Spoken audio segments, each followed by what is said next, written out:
ప్రతి మండలంలో మాకు ఒక మినీ స్టేడియంని పెడితే రాబోయే రోజుల్లో ఈ గ్రామీణ క్రీడల్ని ప్రోత్సహించడానికి అవి ఎంతో ఉపయోగపడతాయని, అలాగే స్కూల్స్ లో ఈ పీటీలు పీడీలు లేకుండా చాలా స్కూల్స్ ఉన్నాయి అధ్యక్ష.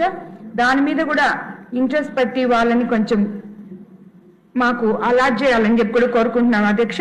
అదేవిధంగా మనకి ఈ పిల్లలు ఎప్పుడైతే మనము ప్రతి గ్రామంలో మారుమూల ప్రాంతాల్లో కూడా స్పోర్ట్స్ ని మనం ఎంకరేజ్ చేస్తామో, ఈ పిల్లలు పెడదారిన పట్టకుండా కనీసం వాళ్ళు ఈవినింగ్ అయితే సాయంత్రం అయితే పోయి ఆడుకోవడానికి కొంచెం వెలుసుబాటు ఉంటుంది, 10 మందితో కలిసి కొంచెం మంచి ఇది చేసుకోవడానికి ఉంటుంది అధ్యక్ష. మరి ఈ గ్రామాల్లో గ్రామీణ క్రీడల్లో కాబట్టి మంత్రి గారిని వినవించుకుంటున్నాను అధ్యక్ష. ప్రతి మండలంలో మాకు ఒక మినీ స్టేడియం కావాలని చెప్పి కోర్ కాన్స్టిట్యున్సీలో కారణం జరుగుతుంది అధ్యక్ష.